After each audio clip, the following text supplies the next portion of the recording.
Hi, everybody. Welcome back. So let's talk about the first of our world religions. We're going to have a day on Christianity, a day on Buddhism, and a day on Islam. So Christianity. The thing to know about Christianity is that it came kind of from the intersection of the Jewish world and the Greek and Roman world. So it's been useful to have been looking at all of those over the course of this class because it kind of sets the stage for what we're going to see here. Um, so remember how Greek religion had kind of been changing? Specifically, I'm talking about the afterlife and the kind of gods that people were worshiping. So let's think about in the Hellenistic period how things changed. Because way back in the earlier Greek period, the classical period, I guess you could call it, what happened when you went to the afterlife? You died, and then basically you lived in the realm of Hades forever. Your spirit did. It wasn't even really all the way you. It was more like a ghost was living in Hades. And that was all that was left of you in the most ancient Greek mythology. Sure, eventually people came up with concept of, oh, the great heroes, they can go to Elysium and be with the gods, and the very worst people will be punished in some way. But most people are just going to be sad ghosts. And that's pretty sad. Nobody wants to spend death forever as a sad ghost. But that seems to be the way that a lot of early religions thought about the afterlife. Just that it was a place that was sort of gray and grim. Not a positive place at all, just a place that, everybody's got to go there. And that's a darn shame, but that's the way it is. So that's how Hades was in Greek mythology originally, back in the classic period. So think about that. Not exactly super appealing. And then in the Hellenistic period, people started to come along who were saying, oh, you can have something better than that. You can have a better afterlife. And there were a whole bunch of these traditions.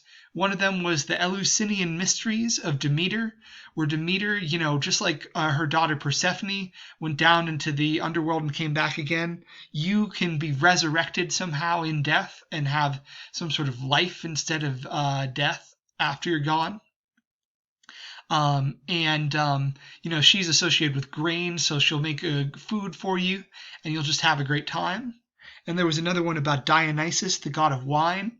Basically, if you worship him in the right way and follow his special traditions, his secret traditions, then you're going to go to an afterlife where it's one big party. And how cool is that?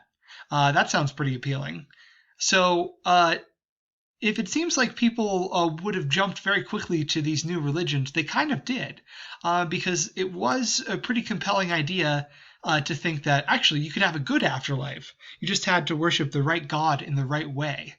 And these kinds of religions are known as mystery religions. And mystery religions tend to have some sort of secret that is known only to the worshippers. That's the mystery. And they tend to promise a better afterlife in some way. And they also tend to have gods and goddesses that are more universal. They're meant for everybody, and not just for the Greeks, but for the whole world. And anybody can call on them, and they also seem to have power over everything. We learned about the goddess Isis, who was originally from Egypt, right? But she got fused with the Greek Demeter and became more and more popular in the Hellenistic period. And by the time of the Roman period, she was super popular. Romans had a temple of Isis in the city of Rome and in all the various Roman cities because she was very compelling. Because she basically said she had power over the whole universe. Here she says she rules over the heavens, she rules over Hades, she rules over the elements, and she basically says any other gods and goddesses that you're worshiping, you think you're worshiping them, but you're actually secretly worshiping me. I'm all of them. That's just me wearing different disguises, basically. So that's pretty wild. That's pretty cool. So a lot of Greek new religions in the Hellenistic period were saying, let's find a religion that's one super powerful god that takes care of everybody and can save you from any danger. Because that's part of the thing. Is this god, a god like Isis is going to save you, is going to protect you from the dangers of this world and take care of you and make sure that you have a happy afterlife. So all this stuff, you're going to get taken care of by this god.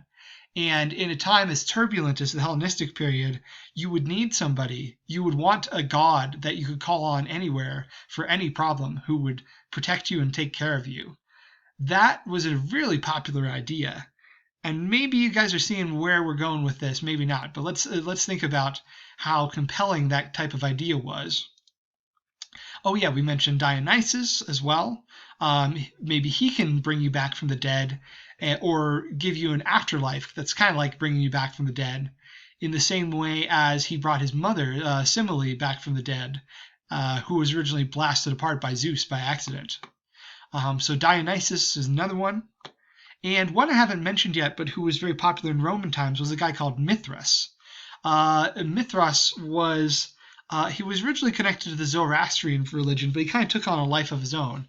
He was someone who was both God and man, and he led people up out of the afterlife. There's a story about him that he went to the afterlife and he brought everyone back. He led them to some sort of paradise. Instead of having to be in a grim afterlife, they could now be in his paradise. So that's pretty interesting. And he's also very strongly associated with this battle he had with a bull. So if you see a sort of guy in a funny looking curly cap fighting a bull, that's probably Mithras. So he had all these sorts of religions around him, and he was very popular in Roman times, to the point where Roman religion, they felt like they were competing with him a little bit, as they were competing with Isis. So yeah, these kinds of religions where, your afterlife is good and the God's going to take care of you are getting more and more popular. Okay, so with that in mind, let's think about Judea, or the area of Jerusalem, the home of the Jews. So the Jews had stayed in pretty much the same place, but they had also been traveling a lot. This was a more interconnected world. The Jews were getting to go to Greece and Rome and Alexandria. There was a whole Jewish population in Alexandria. But there were also plenty of Jews where they'd always been, which is in the area of the Levant, sort of the coastal part near Mesopotamia and near the Dead Sea and whatnot. The Jews had established their city of Jerusalem, where they had a great temple to their monotheistic God. So they didn't believe in other gods, but they believed in worshiping what they considered the one true God at their temple. And then the Jews had been taken over, right, by various different people. So the Assyrians took them over, and the Assyrians were so cruel that the Jews thought they were being punished by God. And then the Babylonians took over, and they were even worse because they burned down the Jews' temple and made them go live in Babylon in exile. So that was a pretty tragic thing for the Jews, because the temple had been, the center of everything, this organizing thing for their whole society in Jerusalem. That was what Jerusalem was all about, was this holy land with this holy temple. But the good news for the Jews is that being exiles in Babylon didn't last forever.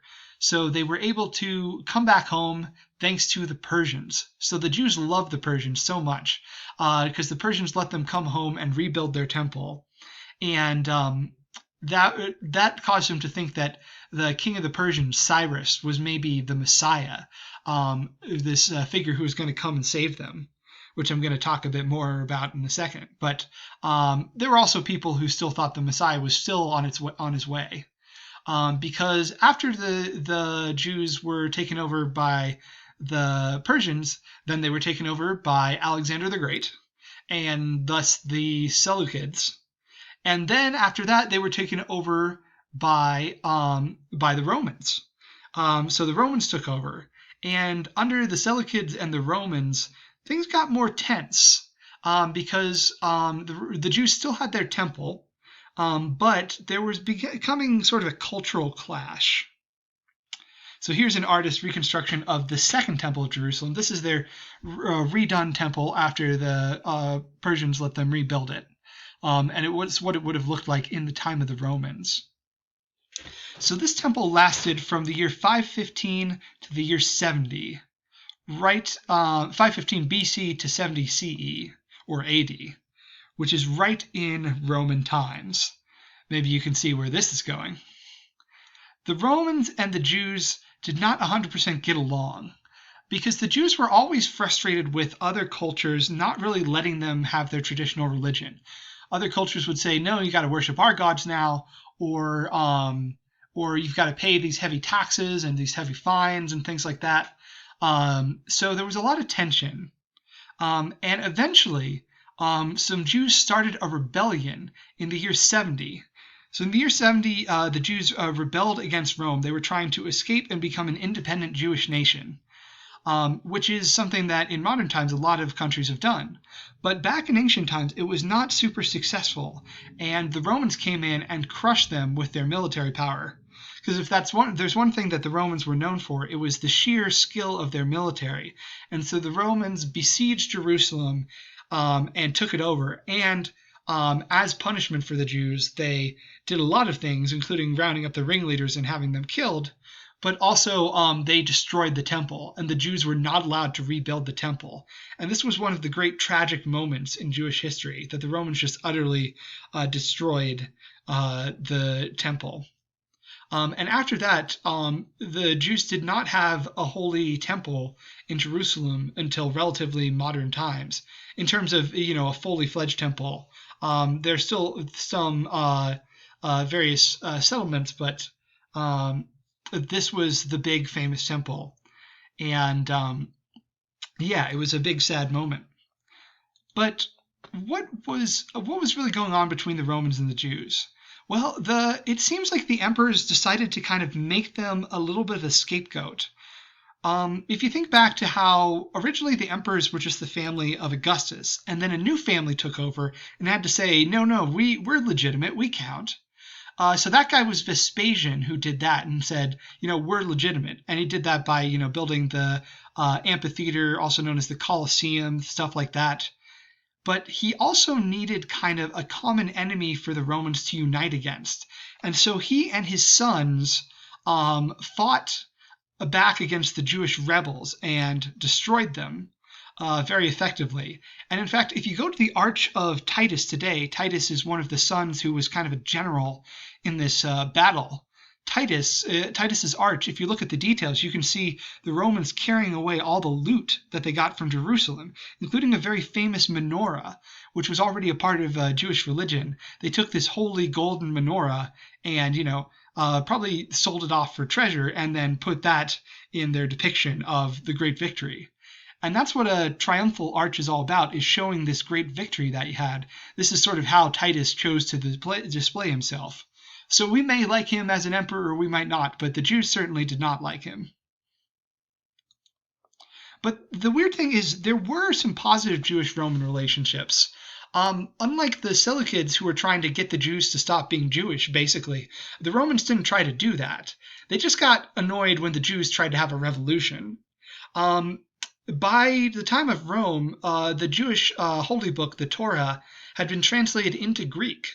Possibly by the Ptolemies. That's one thought. But the Ptolemies had translated the Torah into Greek, and so Greeks and Romans were now familiar with what was in the Bible, and they were reading about it. And Jews spread across Greece and Rome, and were interacting with those cultures, became part of the local culture. And some people thought that they were really, really cool, actually, that they had this monotheistic God. That's hardcore, the Greeks would say. That's devotion to your God. Can we do that? So there were a lot of Greeks who kind of wanted to get in on that. So they kind of practiced some of the Jewish stuff, like the kosher dietary code, but not all of it. So it was kind of a mix. They were kind of adopting some of the Jewish stuff. So Jews and Greeks and Jews and Romans were getting along okay. But not the emperors and the rebellious Jews. You could be a Jew and not worship the emperor, because in theory, everybody in Rome was supposed to worship the emperor. But the emperors realized that the Jews didn't work that way. So they said, okay, you can pay us a tax instead. And that seemed to work. The only problem was the emperors kept raising and raising the tax. And eventually it was decided that was too high and that, the Jews couldn't afford to pay it. And that was one of the reasons for the rebellions. So Yeah, there was a cultural mixing, and Jews and Greeks and Romans were all sort of getting familiar with each other, but at the same time there were tensions, and that led to revolutions like the one in the year 70, which ended so disastrously for the Jews. Okay, that's the background to the life of Jesus. So, in the life of